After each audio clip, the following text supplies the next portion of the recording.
واعتصموا بحبل اللہ جمیعا ولا تفرقوا صدق اللہ العظیم۔ والد گرامی سراج العارفین امام العلوم والفنون حضرت علامہ عزیز اللہ کوثر ندوی قادری نظامی علیہ الرحمت والرضوان اپنے زمانے کے بہت بڑے عالم ربانی اور بہت بڑے ولی کامل تھے۔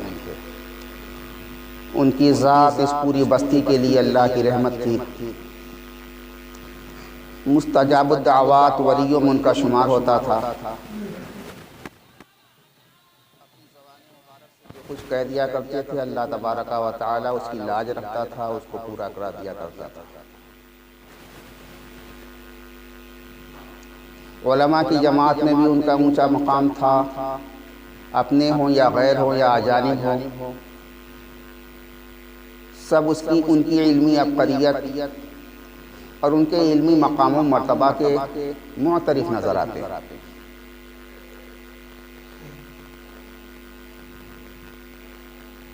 ان کا طریقہ اتحاد، محبت، پیار، یکجہتی اور آپس میں مل جل کر کے رہنے والا طریقہ تھا۔ وہ مسلم سماج میں، اپنے معاشرے میں منافرت کا ماحول پیدا کرنے والے لوگوں کو پسند نہیں کرتے تھے۔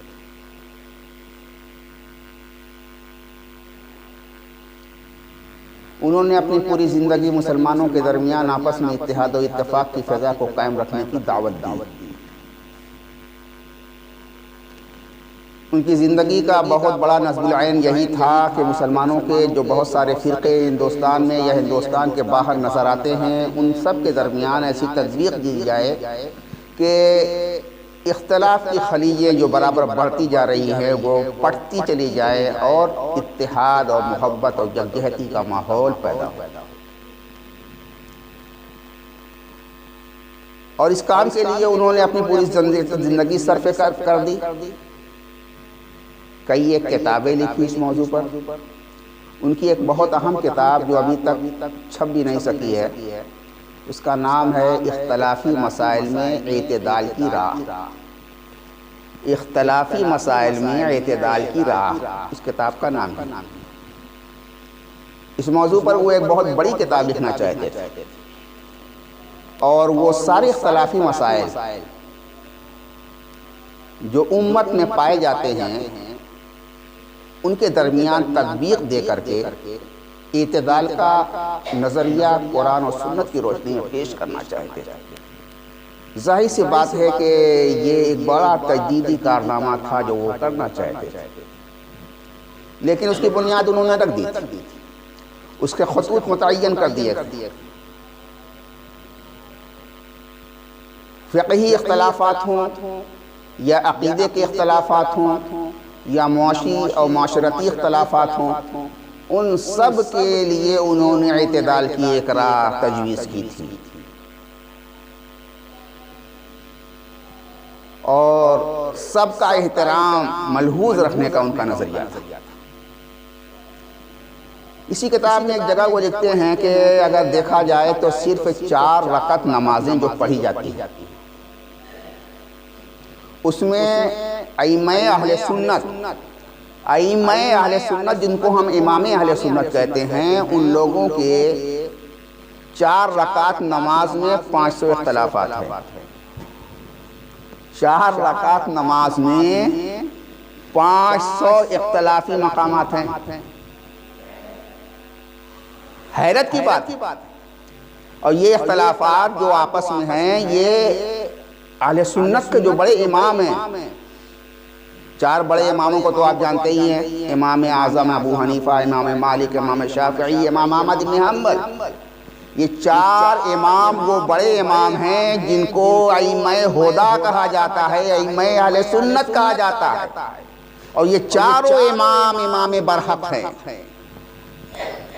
ان لوگوں نے جو اپنی فقہ مرتب کی ہے، اگرچہ باہم ایک دوسرے سے مختلف ہیں، لیکن سب کے اقوال، سب کے فقہی اقوال قرآن اور سنت کی روشنی میں منضبط ہوئے ہیں۔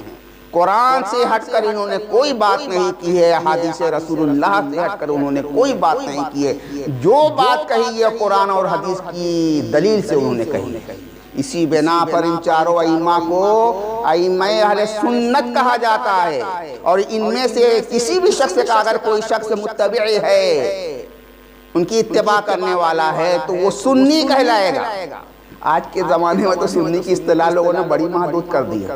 اپنی جماعت میں سنیت کو کچھ لوگوں نے جو ہے سمیٹ کر کے رکھ دیا ہے، جبکہ چاروں ائمہ برحق ہیں، اور ان میں سے ہر ایک امام کے مقلد کو، متبع کو اہل سنت کہا جاتا ہے۔ اگر کوئی شخص شافعی ہے تو وہ بھی سنی ہے، مالکی ہے تو وہ بھی سنی ہے، حنبلی ہے تو وہ بھی سنی ہے، اور حنفی ہے تو وہ بھی سنی ہے، سب سنی ہے۔ سنیت کا دائرہ بہت وسیع ہے۔ اگر دیکھا جائے تو اہل سنت یہی ان چار بڑے مسالک میں موجود ہے پوری دنیا میں، اور ان کی تعداد کروڑوں نہیں اربوں تک جاتی ہے۔ تو یہ سنت اتنی وسیع چیز ہے، اگر ایک مخصوص جماعت کے لوگ یہ کہیں کہ ہم سنی اور ہم پیور سنی، ہم تناٹن سنی، ہم پلا سنی اور ڈکنا سنی، تو وہ بڑا جاہل آدمی، وہ کچھ جانتا ہی نہیں ہے کہ سنیت کا دائرہ کتنا وسیع ہے۔ سنت اس کو کہتے ہیں، سنی اس کو کہتے ہیں جو رسول اللہ اور خلفائے راشدین کے طریقے پر جس کی زندگی ہو، رسول اللہ صلی اللہ تعالیٰ علیہ وسلم کے طریقے پر، آپ کے صحابہ کے طریقے پر، اور آپ کے بعد آپ کے خلفاء کے طریقے پر جو ہو، وہ سنی کہلاتا ہے۔ اور اسی طریقے پر ہمارے یہ چاروں امام بھی ہیں، اور ان چاروں امام کے متبعین بھی ہیں، یہ سب سنی ہیں۔ جن لوگوں نے اپنے آپ کو کہا کہ نہیں ہم سنت کے طریقے پر نہیں ہیں، اس سے ہٹ گئے، وہ سنی نہیں ہے۔ بس جیسے شیعہ، وہ اہل سنت کے طریقے سے ہٹ گئے، وہ خود کہتے ہیں کہ نہیں میں سنی نہیں ہوں، میں تو شیعہ ہوں۔ ٹھیک ہے، آپ سنی نہیں ہیں، ہم کہتے ہیں کہ آپ سنی نہیں۔ خوارج، وہ کہتے ہیں کہ نہیں بھائی ہم سنی نہیں ہیں، ہم خارجی ہیں۔ ٹھیک ہے، تمہاری خارجیت تمہیں مبارک ہو، ہم کب تم کو دائرہ سنیت میں داخل کرتے ہیں۔ لیکن یہ نہ سمجھنا کہ سنی بہت محدود پیمانے کے لوگ ہیں، بہت بڑی چیز ہے جس کو سنی کہتے ہیں۔ تو والد صاحب فرماتے ہیں کہ اہل سنت، ائمہ اہل سنت کے نزدیک اگر دیکھا جائے تو صرف 4 رکعت نمازوں میں اختلافی مسائل کی تعداد 500 ہے۔ 500 مسائل ایسے ہیں جن میں ائمہ اہل سنت کے اختلافات ہیں، اور مزے کی بات ہے کہ ہر بڑا امام جو اختلاف کر رہا ہے وہ امام اہل سنت ہے۔ ہمارے امام اعظم کچھ کہتے ہیں تو امام شافعی کچھ اور کہتے ہیں، امام مالک کچھ اور کہتے ہیں، امام احمد بن حنبل کچھ اور کہتے ہیں، ان لوگوں کی رائے مختلف۔ اور مزے کی بات ہے کہ سب کے پاس قرآن سے اور حدیث سے دلیل بھی ہے، سب کے پاس قرآن سے اور حدیث سے دلیل بھی ہے، سب دلیل کی روشنی میں اپنی بات کہتے ہیں۔ اور ان چاروں ائمہ میں سے کسی امام نے یہ نہیں دیکھا کہ ہم سے پہلے امام مالک نے کیا کہا یا امام ابو حنیفہ نے کیا کہا، سب نے یہ دیکھا کہ رسول اللہ نے کیا کہا، سب نے یہ دیکھا کہ رسول اللہ نے کیا کیا، سب نے یہ دیکھا کہ رسول اللہ کی روش کیا تھی، طریقہ کیا تھا، سب نے یہ دیکھا کہ رسول اللہ نے کیا ہدایت فرمائی، کیا حکم دیا اپنے صحابہ، سب نے یہ دیکھا کہ صحابہ کا اس بارے میں طریقہ کیا تھا، سب نے یہ دیکھا کہ رسول اللہ کے بتائے ہوئے اصول پر صحابہ اس مسئلے میں کون سا طریقہ اختیار کرتے تھے، جو روایت ان کو سب سے زیادہ صحیح سمجھ میں آئی اسی کے مطابق انہوں نے فتویٰ دیا۔ اسی بنا پر کہا جاتا ہے کہ ان چاروں امام میں سے ہر امام کی بات درست اور سنت کے مطابق، چاروں بڑے ائمہ اہل سنت۔ تو 500 اختلاف ہے، صرف 4 رکعت کیسے حل کیا جائے گا؟ بیچارے مولانا صاحبان جو مدرسوں میں بیٹھ کر کے تفسیر حدیث کی اونچی کتابیں پڑھاتے ہیں، وہ بہت کوشش کرتے ہیں کہ حل کریں، حل کرتے کرتے پورا سال گزر جاتا ہے، نہیں کچھ حل ہوتا ہے، کچھ نہیں حل ہوتا ہے۔ تطبیق دیتے ہیں، ان کی دلیل دیتے ہیں، ان کی دلیل دیتے ہیں، پھر کون سی دلیل وزنی، کون سی دلیل کم وزن کی ہے تو کس کو ترجیح دی جائے، کس کو بہتر سمجھا جائے. آخر میں یہی نتیجہ نکالتے ہیں کہ ہم مقلد امام اعظم کے، امام اعظم نے جو کہا ان کا قول ہمارے سر آنکھوں پر. ہمارے علم کی رسائی اتنی نہیں ہے جتنی رسائی ان کی تھی. خوب تطبیق دی جاتی ہے. میں نے پڑھا بھی ہے، پڑھایا بھی ہے، خوب جانتا ہوں بڑی کتابیں کیسے پڑھائی جاتی ہیں. لیکن ہمارے والد صاحب کا طریقہ اور دیگر مدرسین سے بالکل الگ تھا. اتنا تو میں باغ دوحہ الاعلان کہوں گا. اور دیگر شیوخ حدیث جو شیخ الحدیث، بڑی بڑی درسگاہوں کے شیخ الحدیث ہوتے ہیں، حدیث کی کتابیں دن بھر بیٹھ کر پڑھاتے رہتے ہیں، ان کا طریقہ کیا تھا؟ ان کے دروس بخاری اور دروس کتب صحاح میں موجود ہے.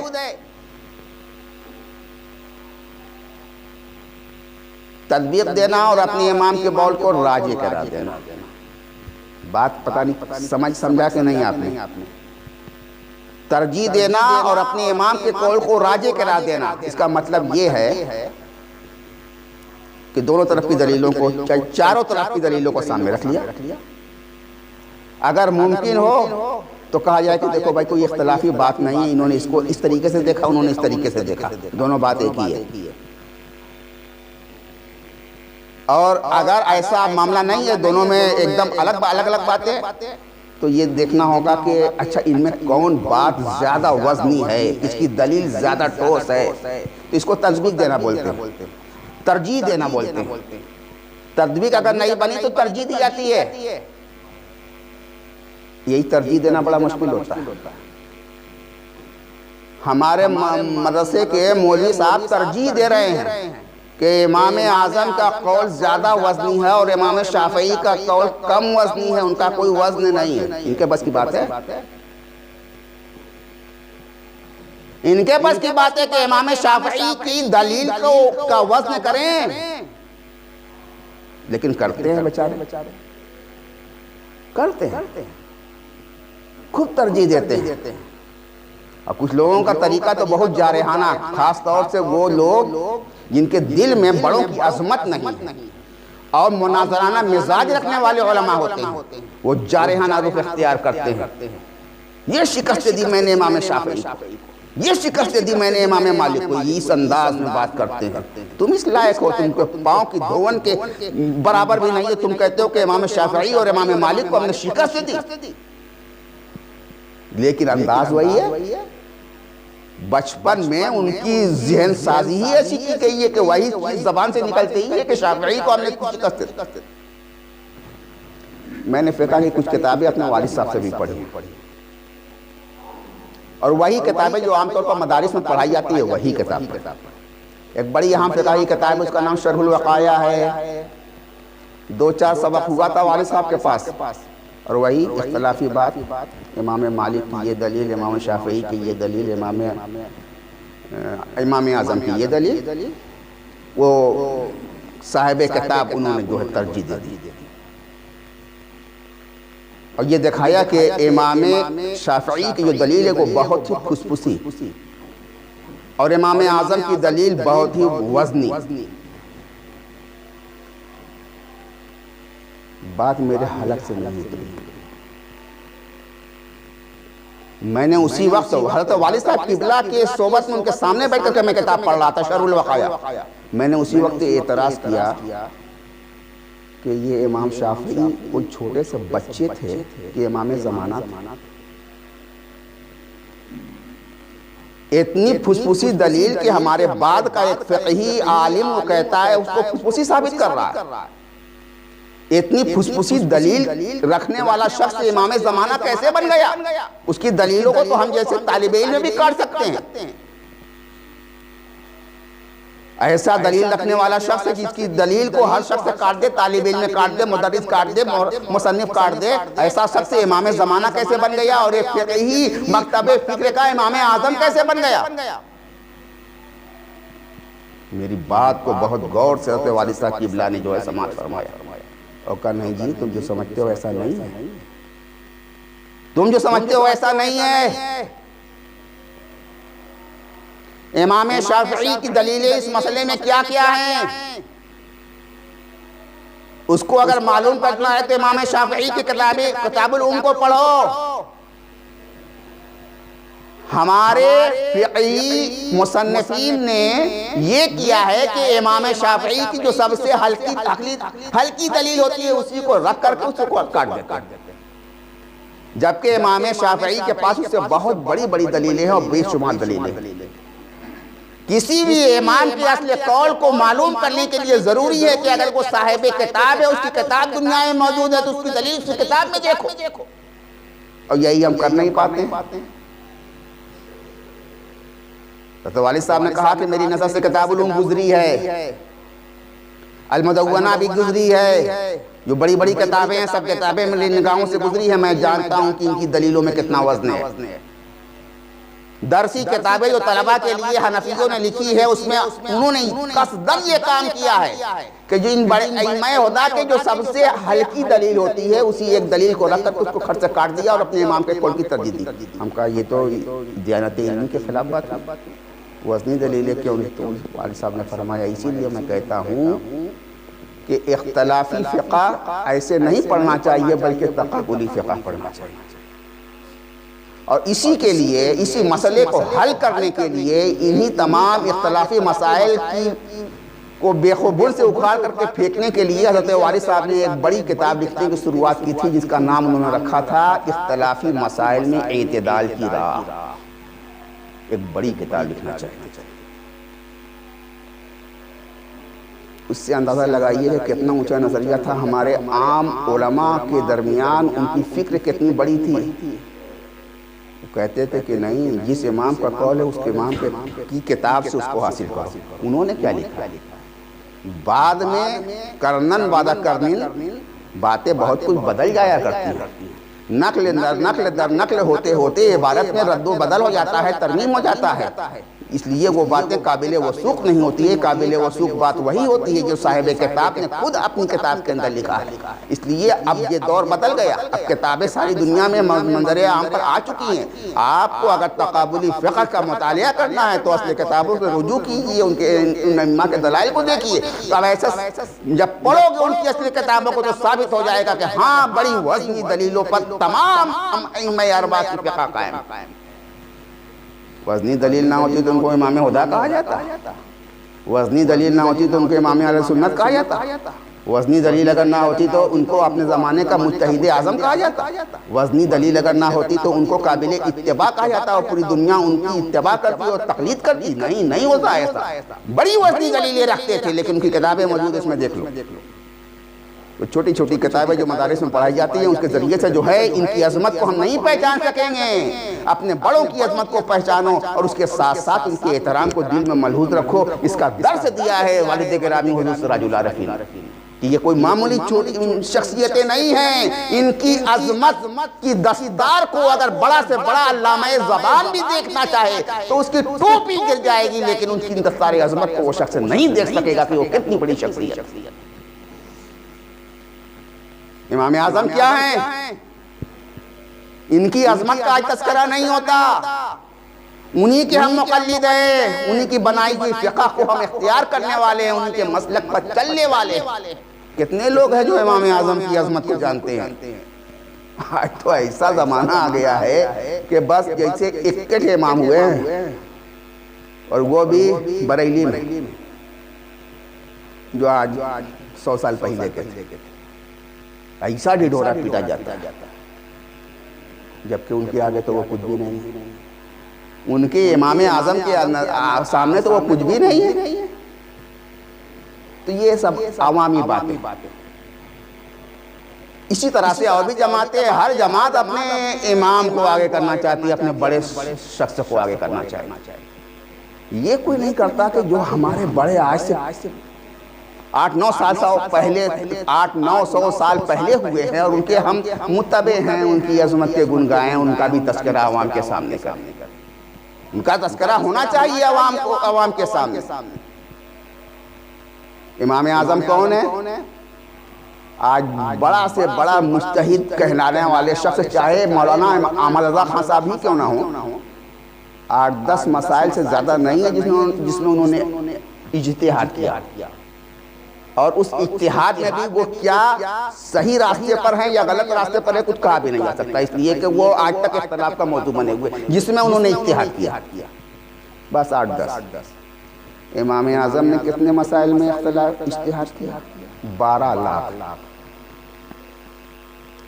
امام اعظم نے اپنے اتحاد فکر و نظر سے جن مسائل کا استنباط اور تخریج کی ہے قرآن و سنت کی روشنی میں، ان کی تعداد 12 لاکھ مسائل کی ہے۔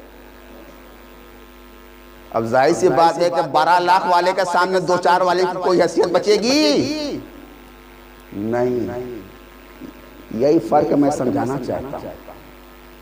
امام وہ ہے جس نے 12 لاکھ مسائل کو قرآن و سنت سے حل کر کے ہمارے سامنے رکھ دیا، اور جن مسائل کو انہوں نے لکھوا کر کے رکھا تھا کتابوں کے اندر اپنے تلامذہ کے ذریعے سے، ان کتابوں کی وہ کتابیں جن صندوقوں میں رکھی گئی تھی اس کی تعداد تھی 40 صندوق۔ 40 صندوق میں اپنے مسائل کو مدون کروا کر کے امام اعظم نے رکھوا دیا۔ اتنا بڑا کارنامہ، اتنی بڑی شخصیت۔ وہ قرآن ہماری طرح نہیں پڑھتے تھے، قرآن کو ڈوب کر کے پڑھتے تھے۔ قرآن اور حدیث کی روشنی میں 12 لاکھ مسائل کا استخراج کرنا کوئی معمولی بات ہے؟